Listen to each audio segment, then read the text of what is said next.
Yo, man. Yo, this the place where I lost my virginity at, man. Look at that, get that. Before Denzel Curry would drop tracks like Clout Cobain, Threat, Sumo, and Perks, and spawn the I Am The One meme with his track Ultimate, before joining Raider Clan and collaborating with the likes of Joey Badass, Rick Ross, Rob Stone, Juicy J, Wiz Khalifa, Puya, and his brother Soulja Mook. Wu-Tang, it's the slang bang from that Raider claim. Denzel Curry, I am that main like. Before Denzel Curry would tour with Pro Era and land himself on the 2016 freshman class list for XXL. 30 years, 20 years, whatever years from now, you're gonna be like, yo, he actually said that. And I'm gonna actually do it. Just 23 years old at the time of this recording, Denzel Curry has been active for the better part of a decade, with his first mixtape released in 2011. He first started rapping in the 6th grade, and his interest in poetry, it dates back even further. Elementary school, I was probably like maybe third grade. Right. I started really like doing poetry. At first glance, Denzel Curry looks like he came from a pretty stable background. He's a high school graduate with protective parents, but in his native Carroll City, he lived through some pretty hard times. He lost many a friend and even his own brother, who died after being tasered by the police. Now Denzel, who attended the same high school as Trayvon Martin, who we can all recall was shot and killed by self-appointed neighborhood watchman George Zimmerman. I know Trayvon Martin's cousin. Right. I know his brother. And I was telling him like, yo, that shit happened to my brother. My brother got killed by police. Okay. You know what I'm saying? So I feel you on that shit. What's going on, guys? It's your boy Michael McCrudden, documenting the life and career of Denzel Curry prior to fame, here for you on Before They're Famous. Now, of course, this is an updated video, and I was able to put it together with the help of Denzel himself. Yeah, he answered a few of our questions. Now, as always, be sure to let us know who you want me to document next in the comments down below. Also, a big shout out goes to Candy Pens, because they sponsored this video. God, I love them. Got me off smoking. Yeah.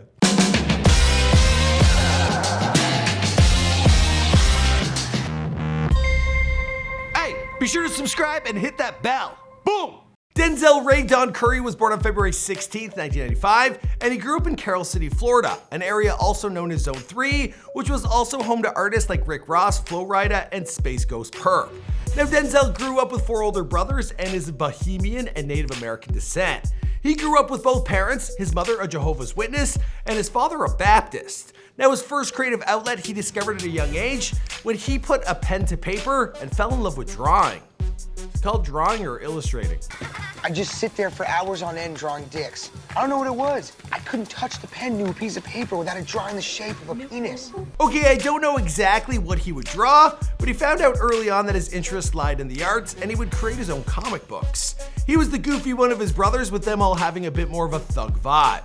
They would listen to music from Gucci, Lil Wayne, and Jeezy, while Denzel had different tastes. He listened to artists like Big L, R.A., The Rugged Man, Outkast, 3 6 Mafia, and DITC. And while he was not a particular musical influence for Denzel, seeing a fellow Carroll City native, Rick Ross, make it, well, that helped Denzel realize that he could make it as well. I remember when Ross came out, and that was the first time I seen somebody like do a music video in front of Carrowmore. And when I seen that, I was like, oh shit, somebody from the house is actually like on TV. That just registered in my brain like, damn, he could do it, and then I know I could do that. At 12, his artistic talent changed from making visual art to writing down poetry, and that quickly transformed into an early foundation of a rap career where he would challenge others to rap battle. He took home many a loss, but eventually he found momentum and support as he gained more confidence. He kept freestyling, and eventually he got his hands on a $5 microphone he picked up from Walmart, so he could start recording some music. Now, seeing his passion for rap, his mother would eventually buy him a better $100 mic for his 15th birthday. Denzel initially attended the prestigious Design and Architecture Senior High School in Miami, which specialized, of course, in the arts. There he showed great potential in writing and poetry, and he received top marks. My first 2 years of high school, I was at an art school, but I was still writing rhymes and going to poetry slams and stuff like that. And I ended up getting a 6 out of 6 on my FCAT writes. And that's like the highest score you could ever get on the writing test. Despite his talent, something wasn't right between him and the faculty after his first 2 years. He then got expelled from the art school, with the teacher stating he showed little potential. Now, during his time at Dash, Well, things were getting increasingly dangerous each and every year, with street and police violence on the rise. He says his 17-year-old son, Trayvon Martin, was shot to death. He walked out the house to go to the store. He was going to the store. At 16, Denzel had witnessed a shooting inside a local McDonald's, only to run into the shooter the following day at high school. Now, things were cutting close to home. Luckily, he had his older brother Trayon, who had found his own niche in the area as a backyard no-holds-barred bare-knuckle brawler. And you may have seen him in the documentary Dogfight. Ready? Right here, right now, Mike. Ready? Let's go. For his junior and senior years, Denzel attended Miami Carroll City Senior High School, and during this time, he quit doing other activities like martial arts to focus on his music. Now, we got to work on his first mixtape, King Remembered Underground Tape, 1991-1995, which he posted online when he was in the 11th grade. Followed soon after by King of the Mischievous South, Volume 1, and Strictly for My Raiders. His work was shared online and quickly caught the attention of Space Ghost Perp, and a simple online chat resulted in Denzel being made a member of the Raider clan. Now, Denzel started to build his following online via YouTube, Twitter, and Facebook. His feature on Little Ugly Mane's Twistin' catapulted him into the spotlight after being placed on Mentor Space Ghost Perp's God of Black EP, and later being featured on BBC Radio overseas. With the Curry, just know it's a fatality. Flawless victory, killing you lyrically. All of a sudden, the teenager found himself performing at Coachella with his Raider clan family, with his parents' permission, of course.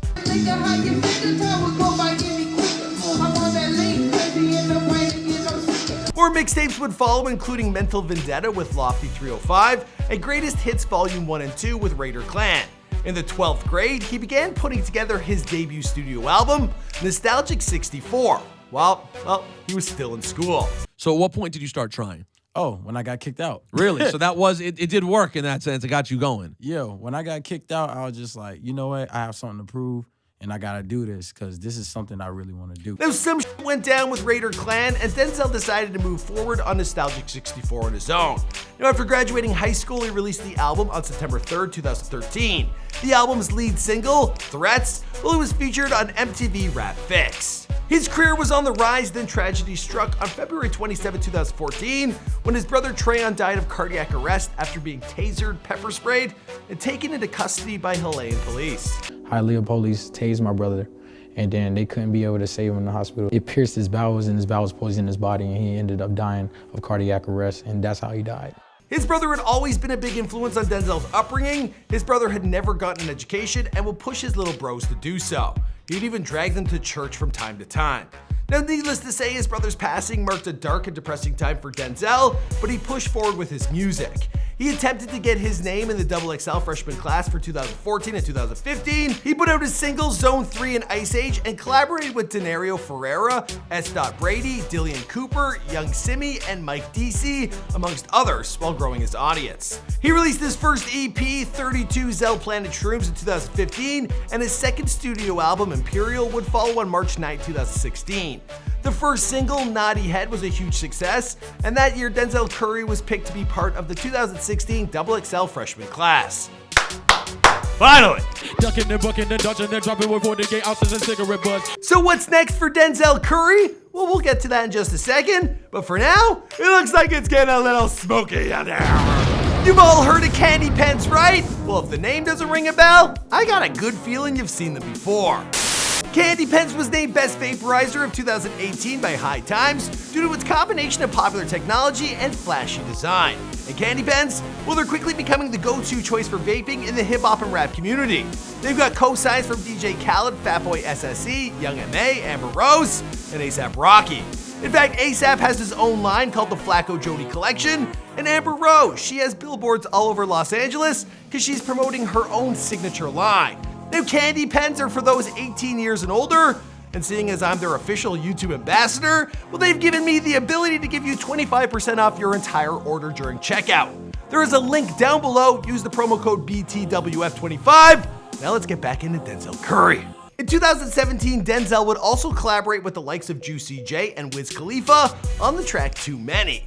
He would also release a series of demo tracks on his SoundCloud beginning in May of 2017, when he dropped Hate Government. He would follow this with Equalizer and Zeltron 6 Billion featuring Lil Ugly Mane. All of these tracks, as well as Bloodshed and Heartless, would appear in his EP 13, released on June 26th. As for the name of the EP, well, Denzel explained the meaning in a press release. The ideology behind 13, the number, is actually the representation of B, and B is the letter beginning of the word black. Now, 13 is seen as an unfortunate and unlucky number due to superstition that's plagued society for generations. I'm considered misfortune due to the fact that I'm not only a black person, but I've always felt that my heart and soul was black due to certain circumstances in life that I have yet to get over, and you don't have to be African American to feel that way. 13 is all around us. For example, 13 is a difficult age for most because it's our path to adulthood. Jesus and 12 disciples make 13 according to Big Rube. And lastly, the 13th floor was always seen as something to be afraid of worldwide. 13 is the part of an unfortunate, distorted life. Denzel would use the number 13 again to represent the B in the title of his third studio album, Taboo, which will be released on July 27th of 2018. So, like a couple days ago. Now, the album featured 13 songs, including singles Sumo, Perks, and Clout Cobain. As for the rest of the story, well, we'll have to wait and see because this is before they're famous. My name's Michael McCrud. Thanks for checking out this video. I have 2 more for you down below. Thanks again to Candy Pens. Be sure to check out the link down below and let me know who's next. I think I said that. Did I say that? I think I said it. Boom!